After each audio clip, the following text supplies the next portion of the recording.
We are thrilled to have you join us today for another of our Knōd Career Chats. These chats are a great opportunity for you to get to know different employers and industries around the world. As you listen to the chat, if you have questions you'd like to ask, you may enter it in the chat window in the bottom left of your screen. We will have time to answer your questions at the end of the presentation. For today's career chat, we are pleased to welcome Atul, who is Associate Director at Grant Thornton, UK in London. Atul, we welcome you, and let me just write the slide here. And we welcome you to the chat. Could you please start out by sharing with us a little bit about your background? Thank you, Scott. Yes, I'm originally from India, and I was educated in India primarily for my initial degrees, and out of my 16 years of work experience, I've spent pretty much half of that working in most of my work experience, spanning around 16 years now, has been in the financial services space. And I've covered various aspects of financial services during that period, and I can throw color on that as we go along. And I have also, during the course of my career, tried to refresh myself both from an experience perspective, but also from a education and qualification perspective. And again, something I'll throw a bit of light on. Okay, great. Thanks. Tell us a little bit about Grant Thornton and what you do there and what it is. Okay, so just before I get into Grant Thornton, I work as an investment banking professional, but within an accountancy or a professional services firm like Grant Thornton. Just leading up to this role, I started my career as someone working in the commercial finance or consumer lending area, working with Ford Credit during the startup phase of their operation in India, which is something I did for about 3 years, and then went on to do asset management, where again I was running a sales team heading up the Western region in India. Did an independent consultancy role before I came over to the UK to do my MBA, and since then have worked in professional services firm, initially doing transaction support work, and for people who are less familiar with the M&A world, that is the due diligence aspect of an M&A process. And subsequently, I moved into investment banking. By way of qualifications, I initially started off with an engineering degree, and went on to do a marketing degree, a master's degree in marketing right after, and worked with companies in India until about 2002, 2003. Following which, I came over to the UK to do an MBA at London Business School, and since then have stayed on here working with Deloitte initially, and since the last 2.5 years with Grant Thornton, which is in a similar kind of space as the Big Four accountancy firms, but slightly smaller is the way to characterize it. Now, moving on to Grant Thornton. We are in the UK about 4.5 to 5,000 people spread across 25 cities, and make about 500 odd million of revenues. We offer a gamut of services starting from accountancy and therefore auditing to tax and advisory. And advisory is a catch-all area covering various aspects of business like restructuring, investment banking, debt advisory, something called a Knōd, which is in relation to companies looking to list the AIM market. And we are a member firm of the larger Grant Thornton organization, which spans around 130 countries and has roughly about 5 billion of revenues, and employs across the world about 40,000 people. We are very large players in the UK, in the US, and various other countries around. But we probably match most of the professional services firms in our country coverage. Our client focus is primarily in the mid-market, and as you can see on the right-hand side, we do extremely well in our areas of focus and are regularly rated amongst the best providers of professional services in those specific areas. So hopefully that gives you a perspective, Scott, on what we do as a firm. I'll just go back a slide.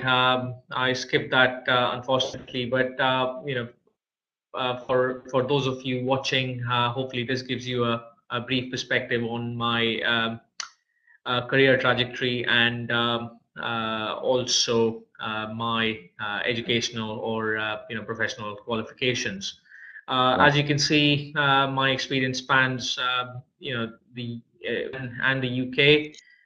It spans different kinds of firms, including a banking or financial services or a lender. It spans credit, which is one of the largest consumer lenders in the world.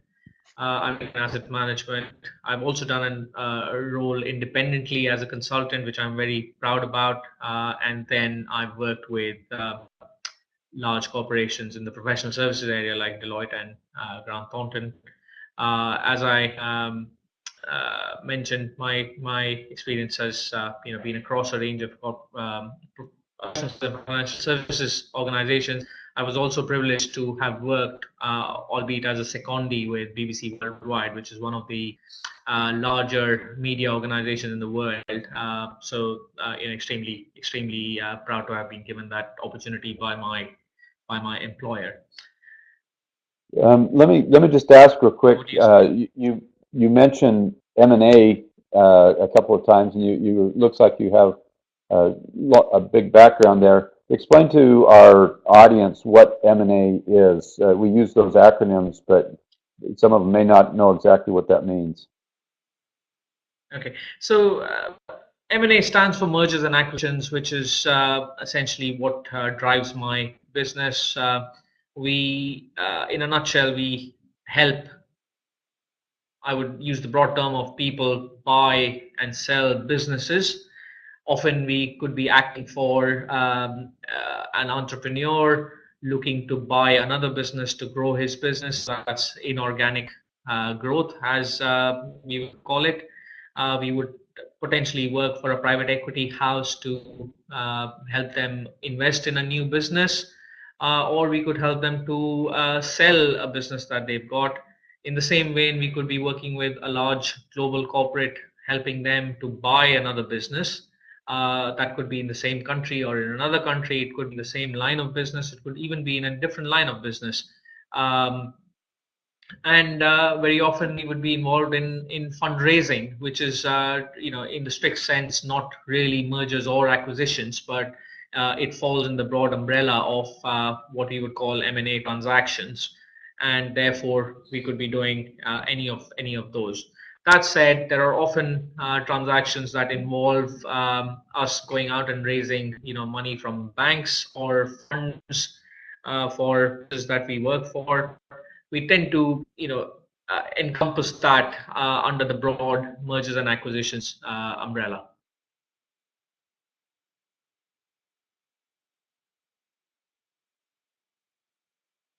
Scott?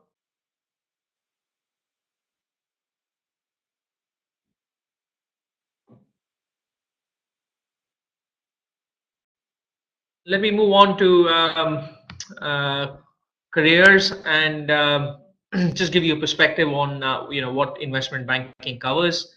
So yes. I work within what we call mergers and acquisitions lead advisory, but investment banking as a broad umbrella covers a whole host of services. That could be underwriting, where raising money for corporates. That could be debt or equity, debt being loans. And you could also be doing sales and trading, which is essentially buying and selling stock in the stock market. on behalf of corporates, or on behalf of wealthy individuals, or on behalf of the bank itself in what is called proprietary trading. You could then have private wealth management, where you are managing money for rich individuals or families or corporates, and spreading them across various asset classes, be that shares, be that debt. It could even be gold, or even exotic things like yachts and paintings. So that's private wealth management. We then move on to transaction support services, which is essentially providing due diligence services to those buying a company, for example, who are keen to understand what the underlying business does, how healthy the business is, what are the likely areas of concern going forward, and how best to mitigate any risks that are being taken on. And Transaction support services covers a lot of areas, including tax. It could be financial, where you cover accounting aspects of various businesses. I'm going to move back to the previous slide. Sorry. And commercial, which is an area I've focused on, where we actually look at the underlying market and whether the market is large enough to provide an opportunity for the business to grow. You could then have restructuring, which is essentially helping businesses that are in a bit of stress, or are unable to service their obligations, and trying to help them to restructure some of those obligations.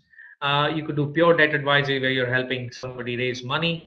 You could have private equity, where you're investing equity capital in businesses, and then you have asset management, which would cover funds and mutual funds, for example, that you and I invest in. Now, that's broadly what investment banking covers.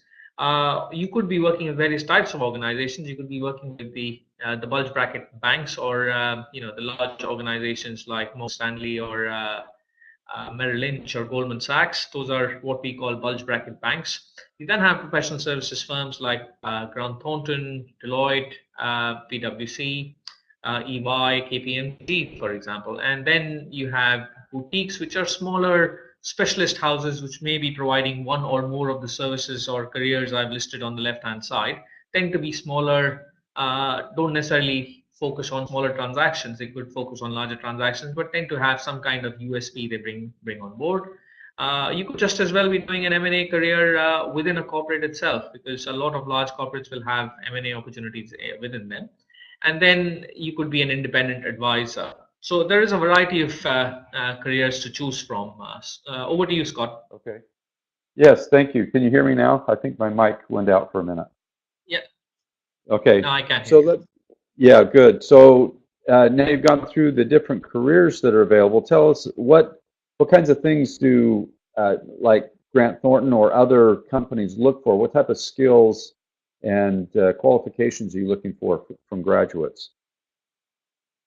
Sure, and it's a variety of things. We look for. I think a good qualification is only a stepping stone, but a very important stepping stone. So you always look for good undergrad scores or grad scores, and I would suggest that anyone aspiring to do a career in financial services or in investment banking keeps that in mind. Suffice to say that that is not the only thing they look for, but it absolutely helps, and helps you move further down the funnel, so to speak. And that would then take you on to perhaps considering doing an MBA as well. But the key thing is to keep refreshing yourself at every stage as you go along, and building on your experience. And as part of that, some people go to an MBA, perhaps others look to do a chartered accountancy course, and in my case, I decided to do a CFA course during the course of my career in M&A. It gives me a lot of pride to have done that, and it helps me advance my position in the market. So that's the educational element of it. Then there are hard skills, which there aren't necessarily courses out there that help you with that. There are you could do short courses to beef up your skills in certain areas, but I think a lot of these hard skills are things that are captured on the job, and if you do manage to get into investment banking, I would encourage you to try and get yourselves on engagements which help you with some of the harder skills as you go along. Don't shy away from them. Don't shy away because they are numerical or quantitative orientated. You've got to build on that experience. But the most important thing, I think, has to be soft skills. At the end of the day, we are a services business. We deal with people.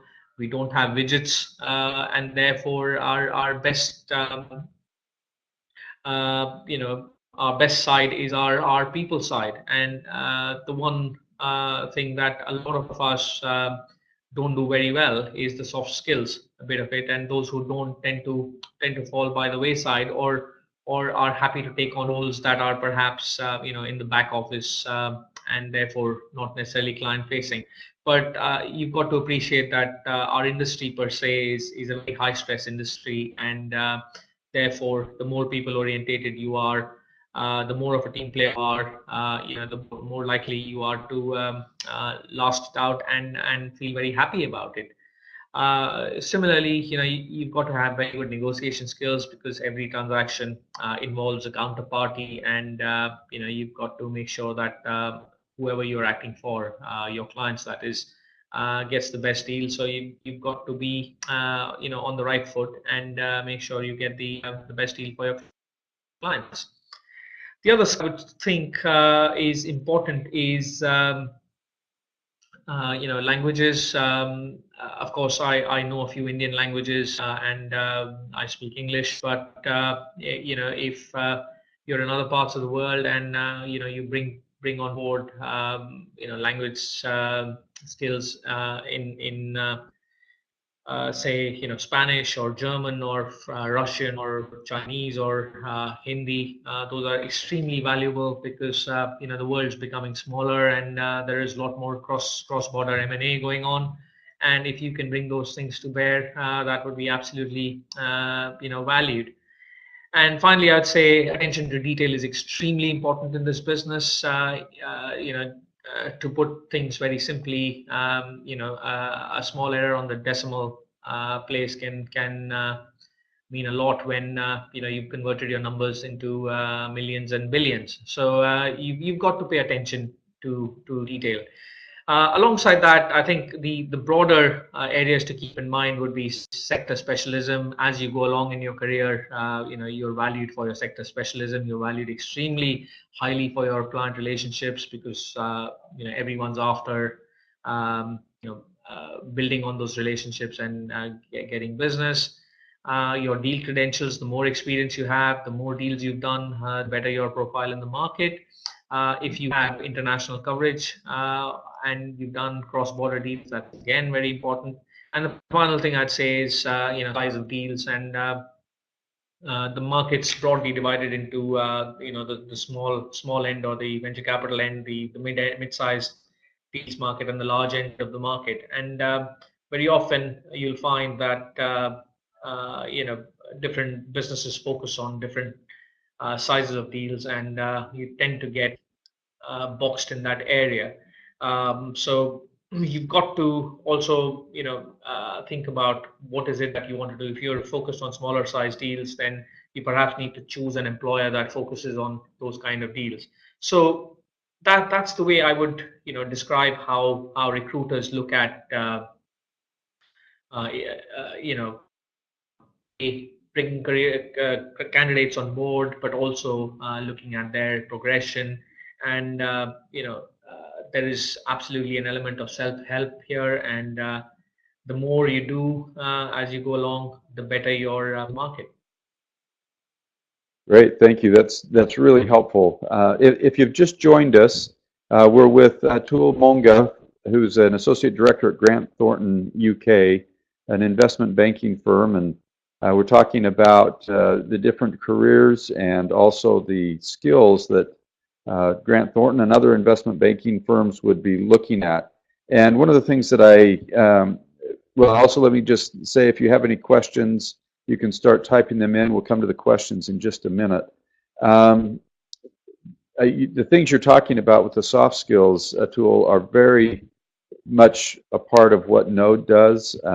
We feel, and from our experience with employers that we've been dealing with, that is such a critical element to be able to work together as teams, to have those skills, negotiation skills, collaboration skills, and so that's, we hope that as students come out of our program, that they're more capable and more able to work in those areas for companies like Grant Thornton. We have our first question here. Let me just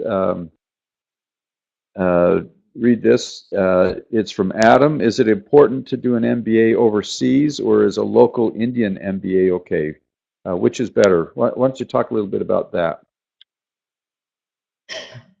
Yeah, it's a very good question. I guess fundamentally you've got to be very clear about what an MBA adds to you, and the way to look at an MBA, which I must admit is a pretty important decision in your careers, because it'll often take away at least 1, if not 2 years away from your mainstream career, unless you're doing something that's on a part-time basis. So given the expense, given the opportunity cost, I think it's very, very important to give it a lot of thought. Or it's important to make sure you go to the right kind of school. Now, how do you decide which is the right school, whether it's in India or overseas? I think the way to look at it is that when you go to a business school, you're looking to get yourself into a network of extremely well-connected people, and the better the school, the better its network of people that ultimately will help you build your career around tapping relationships and becoming part of a global network that provides you more opportunities to do business with. So I think you've got to be very clear about that, and that requires you to make sure you invest enough time in understanding what your career fit is with what that school brings to you. Now, different schools have different specializations. There are certain schools that are better known for perhaps strategy. There are other schools that are better known for financial careers. But I think the overarching feature is a lot of these business schools, the top-ranked business schools in the world, are providing you a network which is ultimately what you want to tap.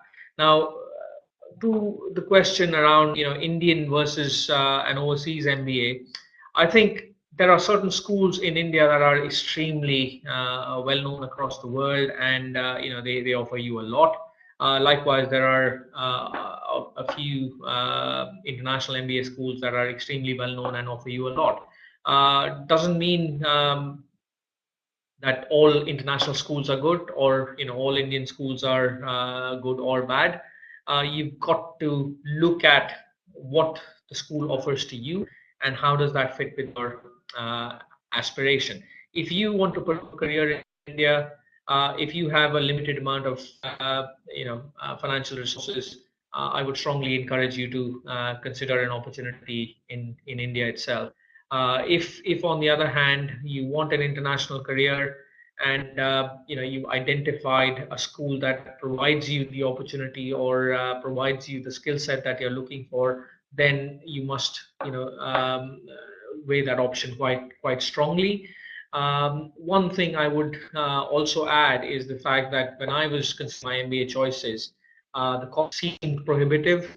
But one of the greatest advantages that going to a big business school in the world brings you is financing can be arranged. It's not the easiest anymore, but it can be arranged. So you You can try and get yourself some kind of scholarships or bursaries.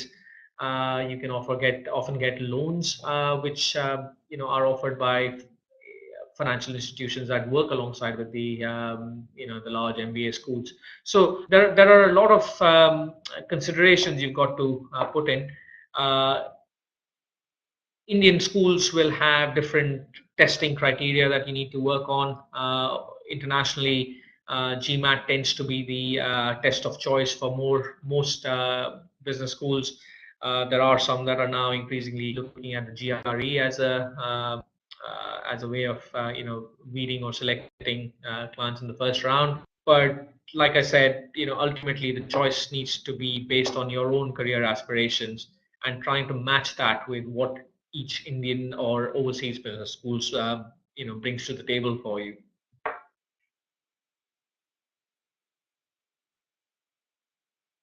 Scott, I'll move on to the next question. I'll read it out. Do you know any successful people from your business who were successful even when they did not graduate in finance or similar subjects? That's a very question, and I can definitely say that there are plenty of people in my profession who haven't had a professional education or necessarily had a financial education, and there are plenty, but I think you've got to accept that the larger organizations in the world have are a magnet for great quality candidates, and they tend to attract a lot of high caliber people early on. And if you do not have the requisite qualifications initially, quite frustratingly, it becomes very difficult to even unlock the door. And that's the one thing that you've got to be mindful of. So I have nothing against individuals who have not had a graduation in finance or accountancy or any of those areas. But at the end of the day, these are large organizations. These are basically organizations that have to follow a certain process to funnel candidates into a smaller pool that can then be given assessment centers. And the simple thing they rely on is undergrad qualifications and well-known universities. So you've got to keep that in mind. But I won't want you to feel disheartened, because you don't necessarily need to start your career in the largest of organizations. You can always start at organizations that are a little more flexible and then move up the ladder. It does become difficult, but it's absolutely possible. Hey, can you hear Next me question again? on seems to be, how is life in investment banking? Is it hectic as one hears it? That's absolutely correct. It's investment banking is a very stressful career. Life is very difficult when deals are on, and life can be extremely enjoyable when deals are not on. So it's just a matter of making the best use of time that you have when you've got time on the bench. It's no different from consulting, I would say, and it also tends to differ across various aspects of investment banking. So sales and trading, for example, the life is extremely stressful because they're writing big amounts of checks themselves, or very often for their clients. But sales and trading is a profession where you start early at around, say, 6, 7, 8 in the morning, depending on which market you're focusing on. And at 4 o'clock, you'd be done, and you could be down the pub and enjoying the rest of your evening. For me, in mergers and acquisitions, life is slightly different. When a deal is on, it doesn't matter what time of the day it is. You have plenty and more to get on with. But when I don't have a live deal, I have a bit of free time, and that's the time I use to build relationships and win more business and hopefully execute it over time. So that's how it works. But broadly, I'd say be prepared for the stress it brings. Thank you. Can you hear me again? Sorry, my system went out for a minute. Now I can hear you well. I can hear you well. Good. Okay. Thank you. Well, thank you for your time. The questions have been great and your answers have been wonderful. I think we're ready to wrap things up. And Knōdis, we thank you for joining us on this career chat. Stay tuned for our upcoming chats. We have more very interesting businesses scheduled to share with you. You can go to our Facebook page for more information about the career chats. And to discover your fast-track to employability, visit our website at knod.net and check out Study at Knōd page. Until next time, have a wonderful day, and thank you, Atul, for joining us and sharing so much about Grant Thornton and your business. Have a wonderful day, everyone. Thank you.